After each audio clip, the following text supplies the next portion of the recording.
Salut les amis, j'espère que vous allez bien. Aujourd'hui, un superbe banana bread avec Christelle. Comment vas-tu? Ça va et toi, Willy? Je suis en pleine forme, je suis vraiment très heureux de t'accueillir chez My Saveur. Merci. Christelle du blog Il était une fois la pâtisserie, Voilà. un superbe blog.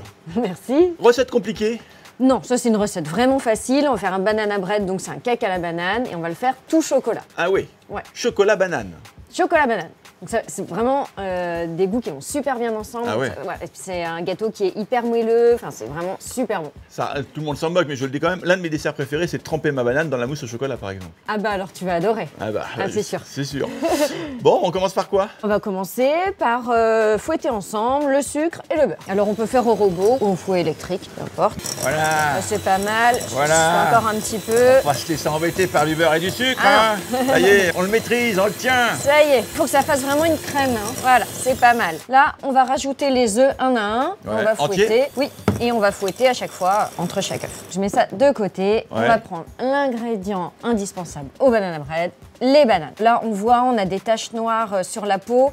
C'est parfait. Vraiment, c'est ce qu'il faut. Et à l'intérieur, si elles sont même un peu noires, qu'est-ce qu'on fait? Ah non, mais c'est très bien. C'est très bien? Oui, c'est très bien. Faut qu'elles puissent s'écraser facilement avec la fourchette. Et en fait, plus elles vont être mûres, plus elles vont donner du goût à notre gâteau. On les épluche et on écrase avec une fourchette avant de les incorporer à la préparation. On mélange et je relaisse ici de côté. Maintenant, on va mélanger toutes les poudres ensemble. Ma farine, cacao, levure, le bicarbonate. Permets-moi une petite question, Christelle. À quoi sert le bicarbonate? Le bicarbonate va ajouter du moelleux en plus à notre gâteau. D'accord. Voilà. Ce que ne fait pas forcément la levure. La levure, ça va vraiment permettre de faire gonfler. Le bicarbonate, non seulement il va faire gonfler, mais en plus il va ajouter du moelleux. Voilà. Mais le bicarbonate, il n'agit que si on a de l'acidité donc dans notre recette. Là, on en a parce qu'on a du yaourt grec. Si t'as pas d'acidité, c'est pas la peine de mettre du bicarbonate, tu mets juste de la levure. Ok. Voilà. À vous noter, les amis. Hein. Ce petit conseil, c'était gratos. Allez, une petite pincée de sel. Ouais. Et on mélange tout ça. Voilà.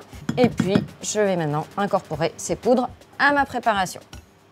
Et on mélange. Alors là, on a une texture quand même assez épaisse. Hein. On n'a pas encore mis notre yaourt. On va le mettre maintenant d'ailleurs. On met les pépites. Tu vois, elle est plus légère déjà la pâte, hein, une fois qu'on a mis le yaourt. On va verser tout ça dans notre moule à cake. On va le beurrer pour que ça n'accroche pas quand même. On verse. On peut faire préchauffer le four déjà hein, à 180 degrés. C'est déjà fait. Eh ben, c'est super.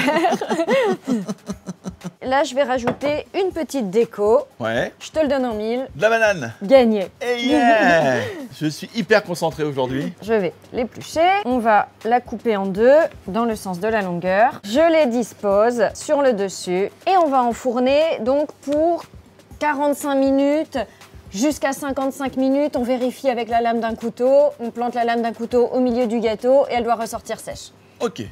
Je vais donc enfourner de ce pas. C'est parti. Alors, soyons clairs, nous venons de sortir le gâteau du four. Voilà. Enfin, on vient de le sortir, on l'a laissé un peu refroidir. Oui, on a attendu 10 minutes qu'il tiédisse un petit peu avant de le démouler. Dernière étape maintenant, c'est ça? Voilà, on va faire une petite déco avec du chocolat. Ouais. On va le faire fondre. Donc moi, je fais fondre en général. On peut faire au bain-marie, moi je fais au micro-ondes, après en fonction des habitudes de chacun. Ça y est. Et le micro ne lui donne pas un drôle de goût au chocolat, par exemple? Eh ben, tu vas me dire. Faut tester. Non, ça va. Ça va. Donc là, on va décorer notre gâteau. Je fais exprès de faire des coulures hein, sur les côtés. Tu es très coulure, toi, en fait. Ah, j'adore. T'as remarqué? Super, Christelle, pour ce magnifique banana bread. Encore une fois, mille merci d'être passé chez My Saveur. Surtout, les amis, n'oubliez pas d'aller rendre visite à Christelle, son blog Il était une fois la pâtisserie. Et regardez bien chez les libraires, il y a beaucoup de bouquins signés par Christelle. Voilà, on vous embrasse, on vous souhaite une très très bonne dégustation. Merci beaucoup. Et Christelle, à très très vite. À bientôt. On vous embrasse. Ciao. Ciao.